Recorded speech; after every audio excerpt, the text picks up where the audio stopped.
Hello and welcome to Wide Army Spotlight. I'm James Lott Jr. here on JLJ Media. And right before the lockdown last year, I saw this gentleman like 3 or 4 days before that at his big celebration at Television City. And we were supposed to sit down and actually have a great conversation. And they cut it all off. Well, a year and a half later, we stayed in touch and we are back and we are here today. He's the author of this fine book. If you haven't read it, you can go around and get it and read it. It is so good. It's juicy. He tells everything. It's great. He's also father, grandfather, boxer, legend, and I have his mask. Yes, wear the mask, damn it. There he is right there. I have it. My friend, Emmy winner. So he got his mask too. Mr. Eric Braeden. Eric, we're here. James, how the hell are you? Good. It's hot in LA and just we're trying to survive, right? I'm like, this heat is too much for me, but I'm hanging in there. But listen, the weather is so beautiful. Come on. Yeah, I know. You're right. I live sort of on the west side, so it's not quite as warm. Yeah, that's true. On the east side, I guess it's about 10 degrees warmer. Yeah, no, I know. Yes. Now he's coming from live from the set, so I want to thank you guys. You just did your scenes. So Eric, I actually want to ask you a question right now. I want to ask you a question. So on our weekly show, my co-host Tammy Govea and Amanda Rush say hi to you. We've been saying for the last month or so, you look like you're having fun on screen. Like you look like you're having a good ass time. So is that true, Eric? Are you having fun on screen these days? That's a good question. Yes, I am. I like the storyline. I really do. It makes all the difference in the world, you know? And I like what's going on right now, storyline-wise. Yeah. And obviously love the people I work with. Just finished a scene with Melissa Ordway, I adore her. And last few days with Melody, Nikki. Yes, of course, we love her. We need to talk about that. Yes. Love working with her. Yes. Amelia Heinle plays Victoria. Oh my God, she's so good. Oh my God, your scenes together are so good. She's turned to Victor Jr. She's the Victor Jr., not Nick. She is. Yes, she is. I got to stop that. I got to rein that in. You know, it was enough, you know? Yeah, but you had a scene recently that aired. We laughed so hard when your buddy Peter Bergman as Jack comes in. It was like, yeah, you had that merger, and you know, and you had nothing to do with it. And you're like, you chuckled. You're like, really, Jack? Like, you think I had nothing to do with it? I just thought that's such a Victor thing to say. It's like, and Victor had his hands in there. Like, it wasn't just. But Victoria is holding her own. She is holding her own these days. She is indeed. Yep. Doing a damn good job. I'm trying to find the volume button and increase this, but then, you know, hold on for 1 second here. You know. I know, it's like, I don't know what your laptop, using a laptop. The laptop, right. Hold on 1 second. Where's the volume? Oh, here it is. I think it is here. I think. No, that's. I sound louder? There we go. Okay, very good. Very good. Technology, folks. But no, she's doing great. And your scenes with Michelle Morgan, what a great use of history. What a great use of history for Victor, how you guys are relating to your upbringing. Isn't that wonderful too? They wrote that very well. And she's a wonderful actress. And I enjoyed my scene with Sutton very much. Yeah, oh, that was a good one too. Yes. He's a good actor, an old theater actor, very good. Yes. Yep. So for you, it is about, because you've been on there. Shall we count the years? How long you've been on? Yes, I'm proud of it. 41 damn years, you know? That's right. I'm proud of it. Cheers. Cheers. Yes, cheers to you. So I guess for now, it really is the people you work with, the writing that keep you really engaged in being and acting on the show, correct? Well, and then yes, absolutely. Primarily. But then you drive to work and you realize how lucky I am, you know, to still be going to work. I just turned 40 in April. Yes, I see what you did there. Yes. Yes. So, and my God, there's so much history. So much. Town for me. I've been in LA since fall of 1960. Imagine that. I've seen so many changes. Oh, yes, you have. I'm still at it, and I'm still loving it, and I will keep on fighting. You know, I still have that. I still have that enormous drive in me to keep going, to keep. Yeah. I don't take shit, not yet, No, you don't. and I love it. I've been very fortunate. I have beautiful grandchildren, Yes. wonderful home life, my wife, my son who's coming to visit tonight, as a matter of fact. Oh, Christian. Oh, good. Oh, yeah. Hi, Christian. Yeah, Christian is he's preparing the sequel to Den of Thieves. Oh, he is. Oh, wow. Okay, good. Yeah, good. Wrote that as well. He will direct it as well. Yeah. And he and I talk almost every night. He will send me pages of whatever script he's working on, and then we'll discuss it afterwards. Wow. Yeah, I know you guys are very close. You guys are very close. He's doing what I really had wanted to do. In my 60s, when I guest starred a lot, some directors came up and said, you should direct. And I said, never had enough time to really. Had I done a nighttime series, I would have been directing by now. I know that. But not in daytime. It's the hardest job in the business. Daytime, writing and directing, and acting. I would say it's the hardest job in our business. People have no clue. They don't. They don't. And they talk crap about it, and you're like, you guys have no idea. These things are, I mean, come on. The other day, again, we did 130 pages, I think. 52, 55 setups. I mean, it's just extraordinary, That is. Wonderful actors, wonderful directors and producers. Very lucky to be here. Yeah. Oh, yeah. So is the core of Victor still the same all these years, you think? He has softened a little when he's around his children and grandchildren. And around Nikki. And he has softened, but he still doesn't take any shit, Oh, no. Oh, no. Ask Billy. He'll tell you. We're like, Oh, yeah. You'll find out soon, again. Woo! Yes, good. No, yeah. By the way, Jason Thompson is a great damn actor. He's a very good actor. He is. He's different from Billy Miller. Billy was great in this part, but Jason Thompson is a wonderful actor in a different way. And both very good actors. Very good actors. Yep. I'll say same thing with Mark Grossman. Speaking of Adams, you've had many Adams. Mark he just hit the bomb. He just completely is killing it. He's a very natural actor. Oh, no. And I got to tell you, I admire him greatly because when he came, they gave him so much to do, so much dialogue. And I thought, how the hell can anyone? And he did it seamlessly. No problem. He's very good. He's excellent.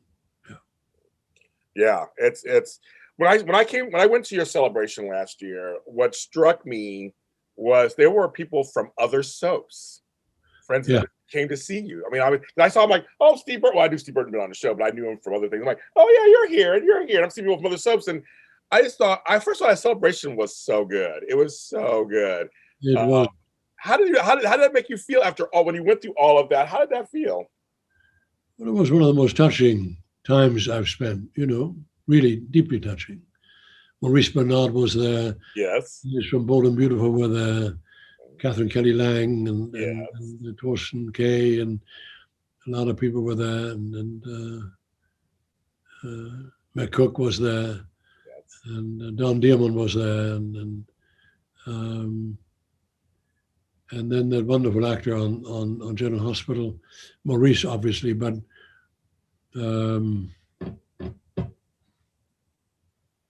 anyway, they were all there. There was a bunch that came over. They came over to see you. I thought and pay their respects. It was fun. Yeah, it was amazing. To me, it was amazing that they came. They recognized. Not to me, meant a great deal to me. Yeah, definitely. And Stephen A. Smith. Yes. Who plays Brick on General Hospital. Was an old friend, Stephen A. One of the brightest guys I've ever met. Yeah. I mean, if that man can talk on a dime forever about anything, I mean, boom, like that. Yeah. one of the sharpest minds I've ever been around, really. I forgot how tall he was. I saw, I was like, oh yeah, that's right, you're huge. I mean, I forgot how he's About 6'3". I know. 6'3". Yeah. Right. I always forget that. You know, he wrote the foreword for my. Yes, he did. For my, Yes, he did. yeah. I have great respect for him. So, but I think what I found was interesting is that you've only worked on one soap. I mean, you've done some Bold and Beautiful in the past. You did a few episodes of that, but other than that, it's like these folks recognized you as one of the leaders in this industry. And I thought that was very nice to see. You know what I mean? There was no like you're just on this soap and that's it. Like no, like Eric Braeden is a fabric of daytime. That's what I saw. And that is, you know, we are so busy every day that one forgets that. But there are moments when you reflect and you say, holy shit, 41 years in this medium, 20 years before nighttime television. Right. Right. Okay, wait a minute. I'm going to ask you a question, too. I wanted to ask you this last year. So you were playing a storyline where you were sick. And people in real life got nervous. I felt like they were trying to protect you. They're like, just like this, you know, we want to keep, you know, Eric Braeden's a treasure, protect him. And I kept saying to people online, like, he's playing a role. I mean, that means he's good. I mean, like that you think he's really sick. So what were your thoughts? People were checking on you, like, are you okay? And speculating, how'd that feel? Well, you always hope when you play sick that you're in a coma, so you don't have to learn the damn dialogue. Yeah. Usually that doesn't last very long, you know. 2 or 3 days, you lie there and say, and then you got to remember the dialogue again. Yeah. But they were getting nervous about you. They were getting nervous. It's like, no, he's acting. He's acting. This is what he's doing. He's acting. That's what he's doing. Another thing I want to ask you: how do you keep your stamina up? Because I interview people like Ed Asner, Tony Basil, my friends. They're still in the business, still working, like you are all the time. How do you keep your stamina up? Because this is not easy. This is not easy work. I mean, I know you're a pro at it, but it's not something that sort of faint at heart. So how do you keep your stamina? I enjoy it. I love it. It's yeah, very simply said, I enjoy it. But then I work out every day. I often work out twice a day. Okay. So in the mornings a little bit and do some shadow boxing for a few minutes, do some knee bends. It's all in the bathroom still. Do some planks, some push-ups. Then I go to work or not. And then in the afternoon, late afternoon, or at night, depending upon when I come home, I either walk hills or I do weightlifting. Okay. Either kettlebell or clean and jerks, Olympic lifting. Yeah. A lot of clean and jerks, a lot of deadlifts. Keeps the whole core strong, you know. And then hit the heavy bag a lot. I don't spar anymore. Oh, you don't? Okay. Not good for the brain. But I heavy bag a lot. No, sparring is not good for the brain. Yeah. Every time you jab, the brain goes like this if you get hit in the head. It doesn't seem like a knockout, and it isn't, but the brain gets damaged every time. Boxers suffer most of the damage while sparring. That headgear doesn't do a damn thing. It only prevents you from getting cut. It does not cushion the blow. It does not. Oh, it doesn't? I don't think I ever knew that. I don't think I ever knew that. Oh. It only, and that is a misconception that a lot of people suffer from, even boxers who think, oh, well, I got the headgear on. Yeah. They've done tests, headgear or not. Once you get hit in the head, the brain goes like this. It shakes. Pop, pop, pop, pop, pop. And it's very delicate, obviously. So over the years of doing sparring with headgear on, you think, well, I was safe. No, you were not. Nonsense. I didn't know that. Actually, there's something new. I didn't know that. Prevents you from getting cut, that's all. Got it. That's interesting. Wow. Another little random question. So we know Nikki's love of Victor's life. We know that, of course. But you had other significant others on the show. But the one I'm most fascinated with, and we talked about it a little bit. You had a few. Including Hope. That was one of them. But the one that I really want to talk about, because she still comes on the show every once in a while, is Ashley. And when I was there, I believe I saw Brenda Epperson was there at your celebration, which was another aspect. Great. She's a great player. I love her. She's great. Also, she's wonderful. So Ashley would be your second love of your life. Do you think? Would she? Yes, I would say so. I definitely would say so. And I don't think Eileen wants to work that much anymore. She's busy with her family and all that. Yeah. But I wish she would come back, and it would lend itself very well to a triangular relationship and a lot of tension between Victor and Nikki, because Ashley was looming in the background, you know? And Eileen was wonderful to work with. I adore working with her, I really do. And I wish she would come back. Precisely to work that dynamic, you know? Great drama. Yes. Really. I got to meet her. I got to interview her a year or so ago, and she's wonderful. I mean, it's just a person. We got to talk before and afterwards. She's a wonderful person and smart and talented. Very, very talented. But yeah, she's with her family now. She's got things going on to take care of. She's doing family. So yeah, she's doing it. She's doing a great job. But I always just thought that the Ashley Victor thing, because it was so different from Nikki and Victor. Those are two very different relationships. Yes. Very much so. They could actually maintain it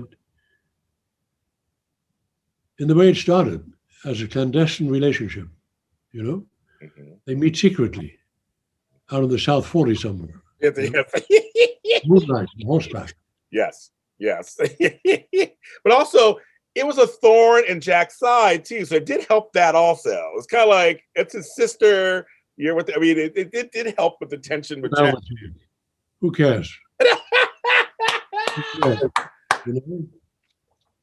So Victor, Eric, we laugh every time when you say Billy Boy, because it reminds us of the stuff you said to Jack all the years. Now you have Billy Boy. Whenever you say it, we just start busting up. Like that's Victor. I mean, it's like, he's not playing, but he's playing, but he's not playing. That's I think that's what we love Victor.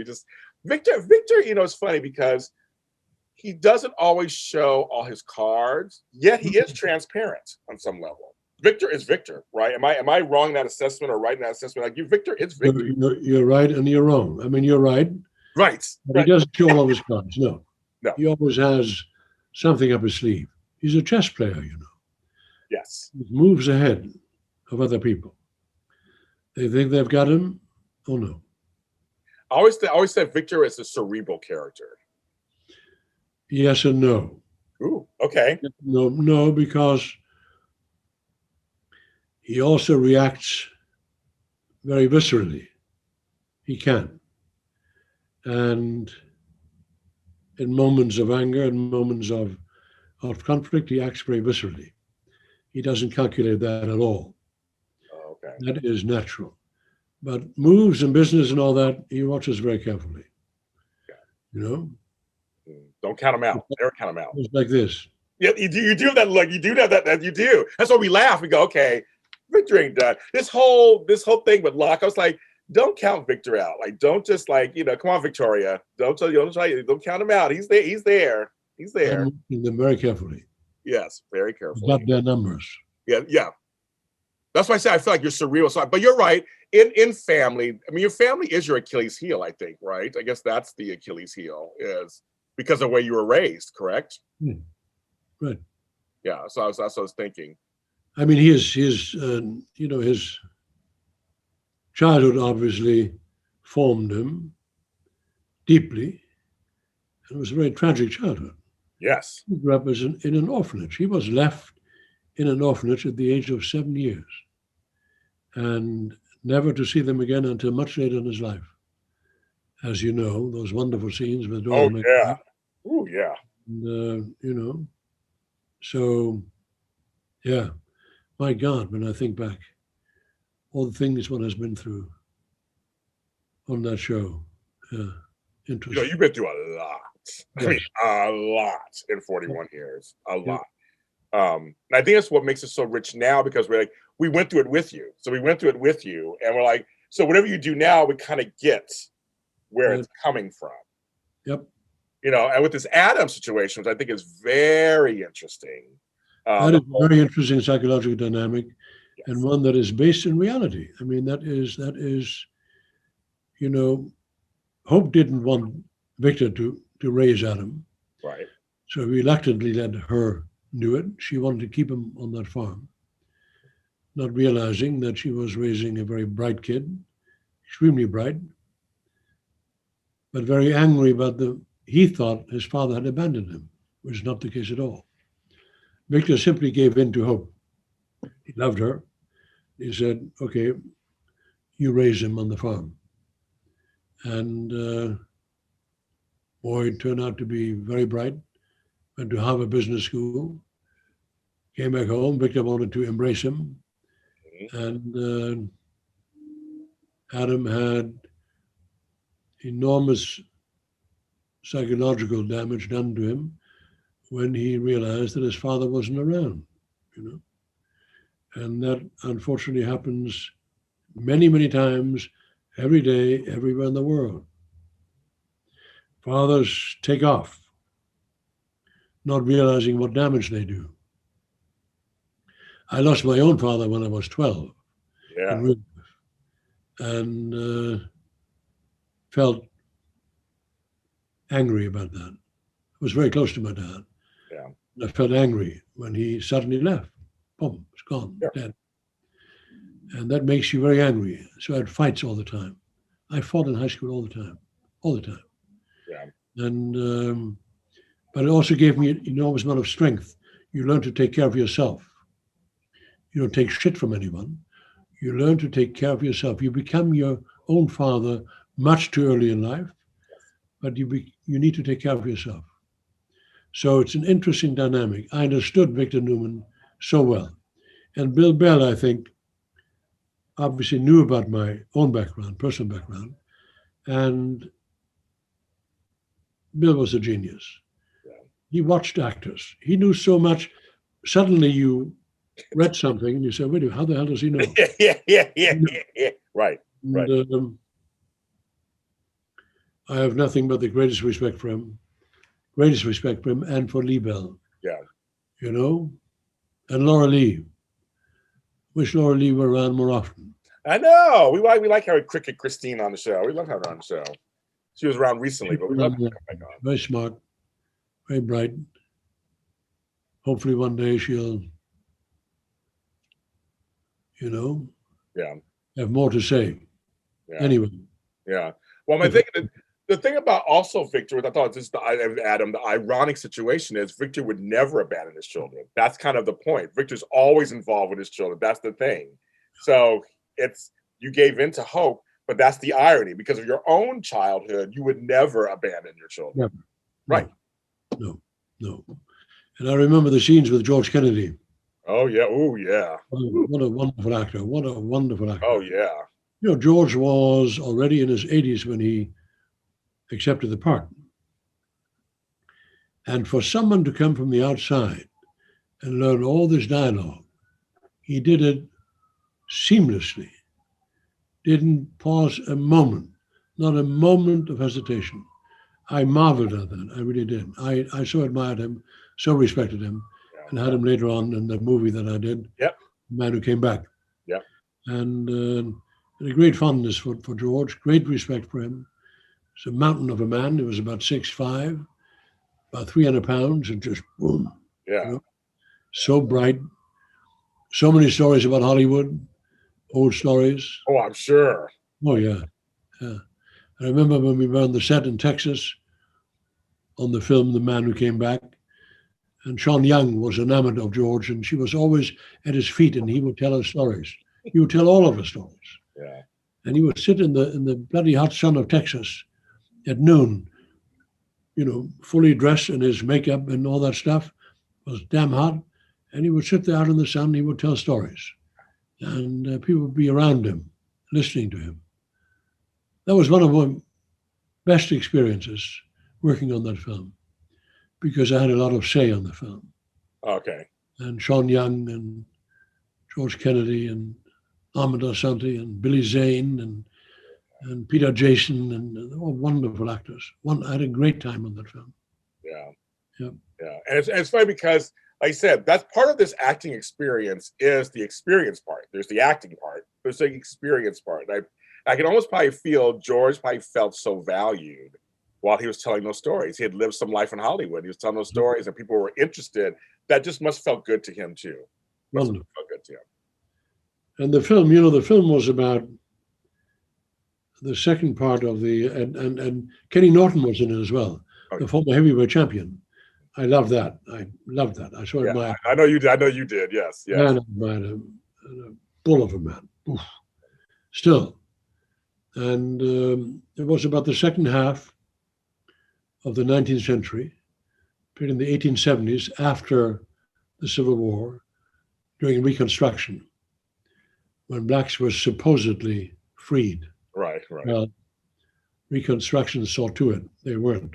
Exactly. And the story is about that. Yes. And I enjoyed working on it. Yeah. Really did. Yeah.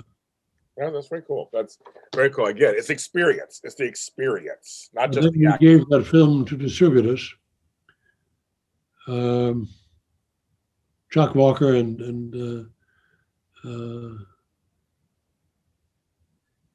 Sam were the producers on it, and Steve Bowen. And the bane of independent producers are distributors.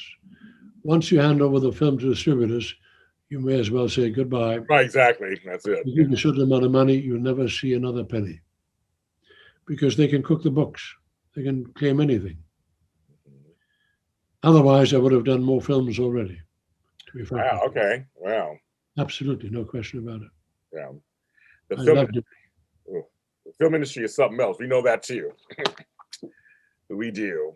And that's what I mean. Eric. So you are somebody who you're one of my champions. I love that you're out there. You still say how you feel and you speak your truth. And you just are like balls out there, just like that's it. This is how I see it. This is what's going on. This is what I have to say. And I see you've not slowed down. You have not slowed down. No, and I won't. You know, I mean, talk about our present political picture. It's some people in television, I shall not name who in particular, should be arrested for spreading bullshit. Okay? The vaccination is necessary, is good, does a lot of good. I agree. We as children were vaccinated for polio, for measles, for smallpox, all that shit. Right, all that, yeah. What do you think is a difference now? No difference now. Nope, I agree. We need to be vaccinated for the coronavirus and certainly for its variant now. And there's still some people holding out because they're listening to absolute bullshit news. I agree. And the people who disseminate those news know damn well they're lying because they're making money of negative stuff, of negative news. And they're making money of conspiracy bullshit. I agree. I totally agree. Outrageous. Mm-hmm. It is absolutely outrageous. Now there's a spike again. I know. 100% spike in LA and in Arkansas and Mississippi and Missouri and all those states. Okay? Right. And there no longer is a standard where what they should do on Twitter, for example, or Facebook, is not eliminate those kind of conspiracies, but have an addendum to it right next to it saying, wait a minute, this is the truth. This is what they said, but this is the truth. Juxtapose the two. Mm-hmm. So people understand what bullshit they're being fed. I know of a German doctor. If I ever met him, I'd think I'd put him in a corner. The son of a bitch claimed, oh, that virus is a myth. That's a total myth. I mean, how can you be so irresponsible? I know. He's a Dr. Med. And just because he's a doctor, people listen to him. Yes. He's a pompous ass who is jealous of all the attention that all the people get, all the scientists get, who work very hard to have developed a vaccine that helps all of us. And these little pipsqueaks, little pishers, are jealous of those guys. So they say, well, I'm a doctor so-and-so, so there's a big myth. And people fall for the crap. You know? I agree. There's no gray area for me either. There's no gray area. Outrageous. No gray area for me either. So I am very happy right now that we have President Biden in office. I tell you very openly, I am not apolitical. I'm a liberal, and but I'm reasonable. Yeah, very reasonable. Yeah, I want Republicans and Democrats to get together and talk to each other. I do too. How do we solve these problems? How can you possibly be against redoing our infrastructure? How can you possibly be against helping poor people? Let me tell you what happens. Mitch McConnell, they didn't mind giving a huge tax write-off to the wealthiest of the wealthy. Right. To the tune of billions or trillions. Right. Yeah, trillions, yeah. Oh, but now we're going to give some welfare checks or some checks to help people out who are really in dire straits. And that is, that's socialism. It's bullshit. It's helping your neighbor. Right. And this is the interesting thing. Welfare checks, Social Security checks go right back into the economy. Mm-hmm. Poor people can't afford to park their money in the Bahamas. No. Or in Switzerland. Exactly. Or in Panama. Mm-hmm. It circulates right back into the economy. Now, what the hell is wrong with that? Right. Right-wingers don't understand that. The money we give in welfare checks to people who really need it goes right back into the economy. It stimulates the economy. It stimulates the capitalist system. What the hell could possibly be wrong with that? Oh, no. Some wacko job in Congress says, that's socialism. That's communism. You don't even know what communism is. Right. You don't even know what real socialism is. Right. You haven't lived it. You have no clue. Yeah, yeah, right. They have no clue. No. I agree. I'm very happy that we have now a sane president in the White House who tells it like it is. Yes. Okay? Mm-hmm. Cheers to that. Cheers to that. I'm with you on that. I am with you on that. Everything you said, I follow you online. I'm always on your side. I'm like, yeah, I agree. We need to work together. We're one big community. We need to work together. We just need to work. We had more people of the type of John Kasich or whoever they all are, the reasonable Republicans, then you can sit down and you can negotiate. Yeah, totally. Yeah.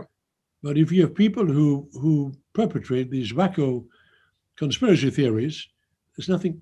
Go away. Get away. Yeah. Okay? You're nuts. Yes. That's as simple as you are nuts. Yes. Simple as it is. Yes. You've lost your marbles and you're selling bullshit. Yes, exactly. There you are. I'm with you, Eric. So as we wrap this up, because I love talking to you and I always thank you for your time. How long do you see yourself doing this stuff? Do you have any thought? How long do you see yourself continuing this? Do you see yourself? James, I'm young and restless. I'm young and restless. That's the greatest answer. That is the greatest answer. That's it. And I will always stay that way. You will. No, you will. Okay? You will. You bet. Eric, you are the best, as always. You're a legend, and I call you my friend, and I'm just like, anytime we get together, it's always a good time. Little Shakespeare. Sorry. Life is but a walking shadow. A poor player that struts and frets as out upon the stage, and then is heard no more. It is a tale told by an idiot, full of sound and fury, signifying nothing. I like that. I'm not that pessimistic. I keep on hoping for the better. You do. I keep on hoping. This country is strong. America is strong. We will overcome this.